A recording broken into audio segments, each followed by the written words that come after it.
Teachers talking politics. If one Pennsylvania politician's plan goes through, that will be a thing of the past. Eyewitness News reporter Greg Argos joins us now with more on the proposal that would ban politics in the classroom. Yeah, UKHS, this possible proposal would apply to all public school classrooms from kindergarten through 12th grade here in Pennsylvania.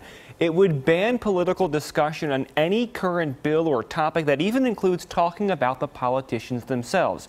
So is this a constitutional violation, or would it keep one-sided opinions out of schools?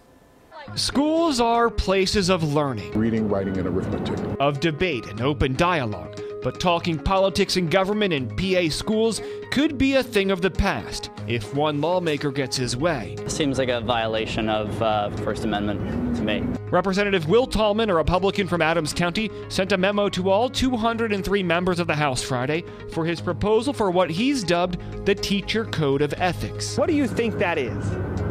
I have no idea. He's pitching a possible bill which would ban discussions in all kindergarten through 12th grade classrooms if those talks focus on pending legislation, executive orders, or court cases involving any level or branch of government. It's stupid, and it's what tenure is meant to protect against. Most people agreed with her. I think our children got the right to know. Kids have a lot of questions, and what are our teachers there for? Others thought the proposal would prevent biased opinions from instructors with extreme ideas. Teachers shouldn't be the ones to influence the students at any stage. It's sort of the antithesis about what education is about. And Drexel politics professor Bill Rosenberg told me this idea is far-fetched and could be a disaster if ever implemented in Pennsylvania schools. In education, you're supposed to present ideas, you're supposed to have discussions, you're supposed to have give and take.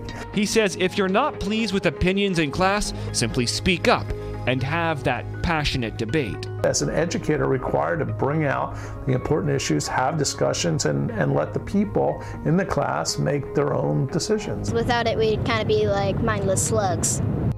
Now, experts say this possible piece of legislation stands little chance of becoming law since the legislature session ends November 30th, and this bill hasn't even been officially written or voted on, of course. All right. We'll We'll see what happens, Greg. All right. Thanks so much.